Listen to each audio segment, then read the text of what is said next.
ఆలు లేదు చూలు లేదు అనుకోవచ్చేమో గాని ఇప్పుడు ఆ జిల్లాలో రాజకీయ చర్చంతా దాని చుట్టే.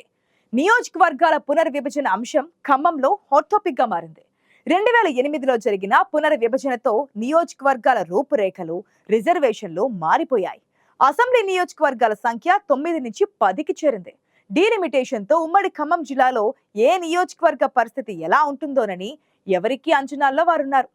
జనాభా లెక్కల తర్వాతే పునర్విభజన చేపట్టాల్సి ఉన్న ఈ ప్రక్రియపై అప్పుడే ఎందుకింత చర్చ జరుగుతుందోననేది అంతుపట్టని ప్రశ్న.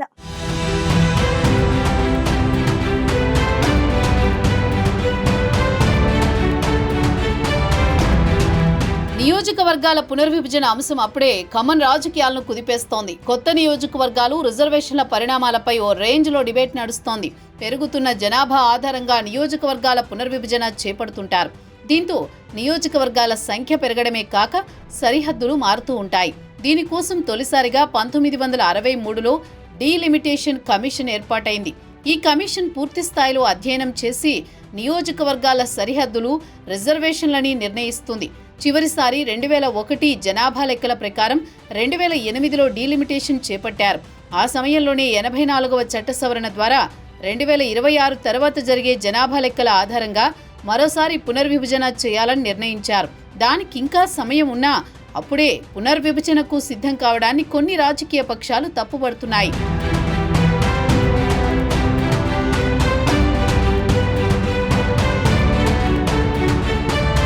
2008లో చేపట్టిన డీలిమిటేషన్తో ఉమ్మడి ఖమ్మం జిల్లాలో నియోజకవర్గాల పరిధి, రిజర్వేషన్లలో అనుకోని మార్పులు చోటు చేసుకున్నాయి. డీలిమిటేషన్ కొందరు నేతలను సంకట స్థితిలోకి నెట్టేస్తే మరికొందరికి కలిసొచ్చింది. అప్పటిదాకా 9 నియోజకవర్గాలుంటే కొత్తగా అశ్వరావుపేట ఏర్పాటైంది.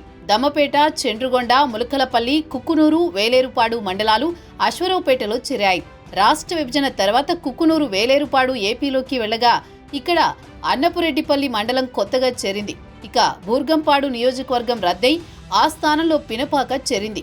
అంతేకాక జనరల్ నియోజకవర్గమైన సుజాతా నగర్ రద్దు కాగా ఆ స్థానంలో వైరా ఎస్టీ రిజర్వ్ అయింది. అలాగే సత్తుపల్లి, మధిరా నియోజకవర్గాలు జనరల్ నుంచి ఎస్సీ రిజర్వ్ అయ్యాయి. ఎస్సీ రిజర్వ్డ్గా ఉన్న పాలేరు నియోజకవర్గం జనరల్ కేటగిరీలోకి వచ్చింది.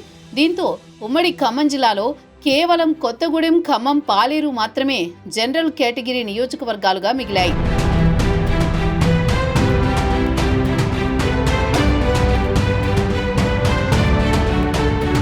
నియోజకవర్గాల పునర్విభజనపై చర్చ మొదలవడంతో రాజకీయ పార్టీల నాయకులు దృష్టి సారించారు. ఒకవేళ డీలిమిటేషన్ జరిగితే తమకు బలమైన ఓటు బ్యాంకు ఉన్న మండలాలు ఇతర నియోజకవర్గాల్లో కలిసే అవకాశం ఉందా అన్న అంశంపై ఆరా తీస్తున్నారు. అయితే నియోజకవర్గానికి ఎంత జనాభా ఉండాలనే అంశంపై స్పష్టత రాకపోవడంతో ఇంకొందరు వేచి చూసే పరిస్థితి ఏర్పడింది. ఉమ్మడి ఖమ్మం జిల్లాలో 10 అసెంబ్లీ స్థానాలకు గాను 3 జనరల్ నియోజకవర్గాలున్నాయి. ఈసారి పునర్విభజనపై ఇంకా స్పష్టత రాకపోవడంతో రిజర్వ్ స్థానాలు తగ్గుతాయా, పెరుగుతాయా, రిజర్వేషన్లలో మార్పులు జరుగుతాయా, ఓవరాల్గా జిల్లాలో నియోజకవర్గాలు పెరుగుతాయా అన్న దానిపై చర్చోపచర్చలు నడుస్తున్నాయి.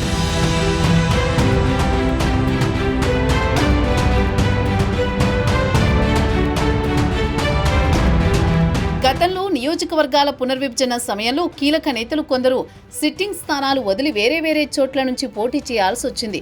రామరెడ్డి వెంకటరెడ్డి సుజాతానగర్ నుంచి పాలేరుకు వెళ్లగా పాలేరు నుంచి పలుమార్లు గెలిచిన సంభాని చంద్రశేఖర్, ఒకసారి గెలిచిన సండ్ర వెంకట వీరయ్య సత్తుపల్లి నుంచి తుమ్మల నాగేశ్వరరావు సైతం తమ రాజకీయ వేదికను మార్చుకోవలసి వచ్చింది. ఈసారి కూడా ఇలాంటి పరిస్థితులే ఏర్పడతాయన్న అనుమానాలు నేతల్లో ఉన్నాయి. డీలిమిటేషన్ విధి విధానాలైతే ఇప్పటిదాకా బయటికి రాలేదు. ఒక్కో నియోజకవర్గానికి ఎంత జనాభాను పరిగణలోకి తీసుకుంటారో కూడా తేలాల్సి ఉంది. అయితే డీలిమిటేషన్ చేపడితే ఉమ్మడి ఖమ్మం జిల్లాలో ఎన్ని అసెంబ్లీ నియోజకవర్గాలు పెరుగుతాయనే ఆసక్తి అయితే అందరిలో ఉంది. ఖమ్మంతో పాటు భద్రాద్రి జిల్లాలో 2001 లెక్కలతో పోలిస్తే ఇప్పుడు జనాభా పెరిగింది. గత పునర్విభజన సమయంలో కొత్తగా అశ్వరావుపేట నియోజకవర్గం ఏర్పడింది. ప్రస్తుతం జనాభాను పరిశీలిస్తే ఈసారి పునర్విభజనలో ఉమ్మడి ఖమ్మం జిల్లాలో ఒక్క నియోజకవర్గమైనా పెరుగుతుందని రాజకీయ పక్షాలు అంచనా వేస్తున్నాయి. ప్రధానంగా ఖమ్మం సెగ్మెంట్ జనాభా పరంగా రెట్టింపు కావడంతో డీలిమిటేషన్ జరిగితే ఈ నియోజకవర్గం 2గా ఏర్పడే అవకాశం ఉందనే చర్చ సాగుతోంది. దానికింకా చాలా టైం ఉన్నా నాయకులైతే లాభ నష్టాల లెక్కల్లో మునిగి తేలుతున్నారు.